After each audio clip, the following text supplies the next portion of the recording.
Hello everyone. Today we are going to discuss an interesting interview problem that has been asked in many companies like Google. The problem statement is given an array of size n, find the majority element.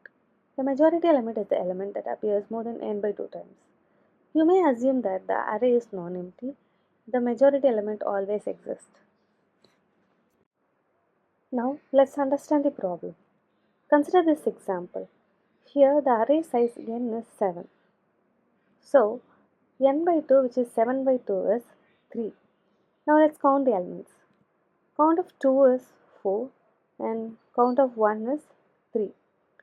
Since 4 is greater than 3, the majority element is 2. Let's see another example. Here n is 11. So n by 2, which is 11 by 2, is 5. Now the counts are: for 1 it is 1, count of 5 is 6, count of 2 is 2, count of 6 is 1, and count of 7 is 1.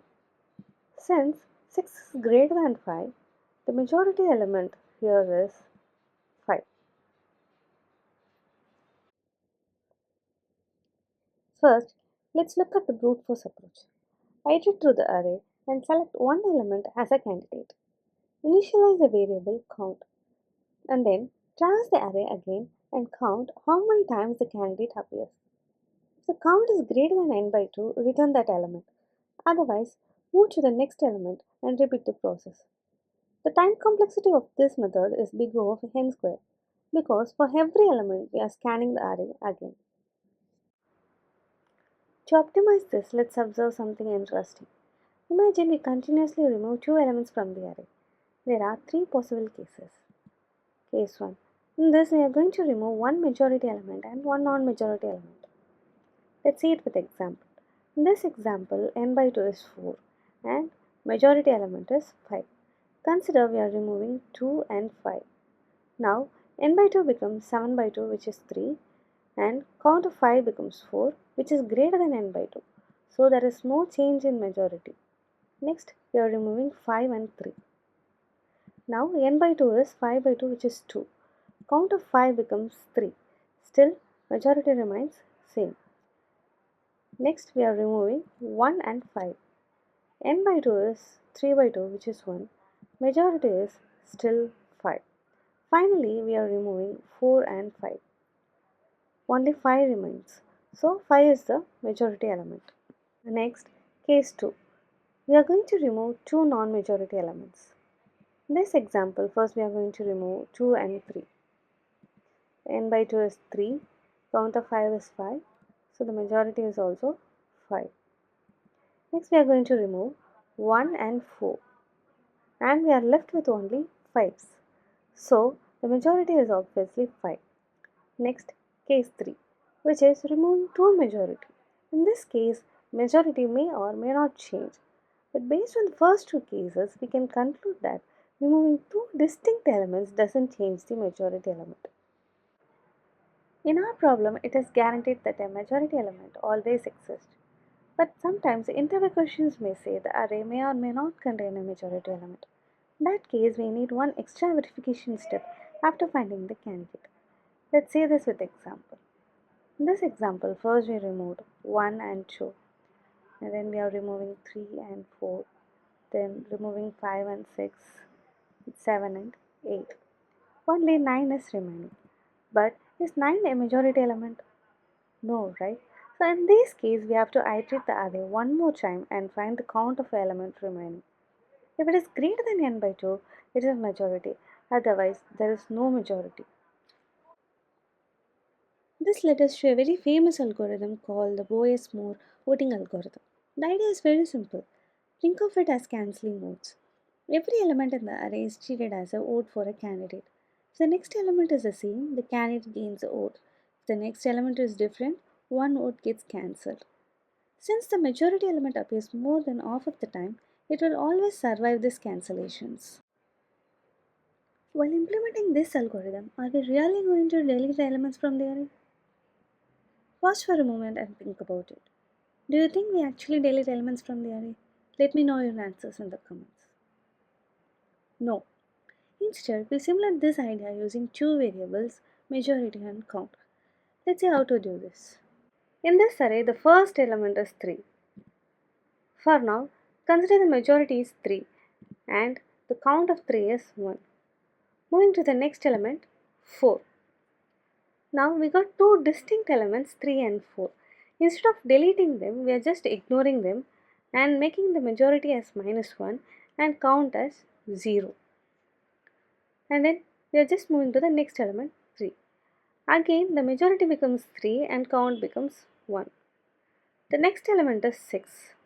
Again we got two distinct elements.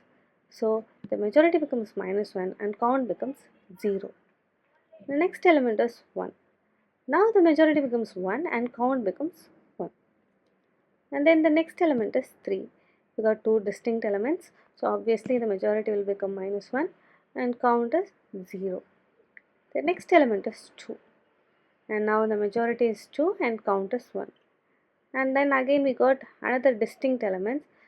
So the majority will become -1 and count will become 0. And then we got 3. So the majority is 3 and count is 1. And again we have 3. So the majority remains same and the count will be increased now.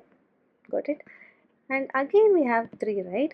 So in this case we are just incrementing the count and majority remains the same. And finally we have 3 in the majority. So 3 is our answer. The pseudocode for this is very simple. As discussed, we are going to have two variables, majority and count. Initializing the majority with first element of the array and count with 0. Iterate the array from 1 to n. For each element, if the current element equals the majority, increase the count by 1. If it is different, decrease by 1. If count becomes 0, set current element as majority and reset the count with 1. After the iterations, the final element in majority is our answer. In this method, the time complexity is big O of n. This makes the Boyer-Moore voting algorithm one of the most elegant solutions for this problem. Let's jump into Xcode and see it in action. Here we have a method find majority which takes the parameter integer array and returns 8. First we are going to have two variables. One is majority. I am initializing it with the first element of the array. The next variable is count, which will be initialized with 1. And then we are going to iterate the array from the second element.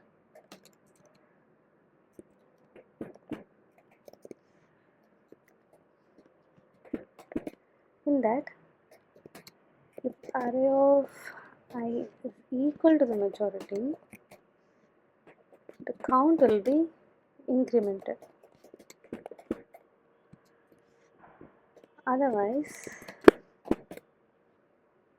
majority will be changed and count will be changed to 1. That's all.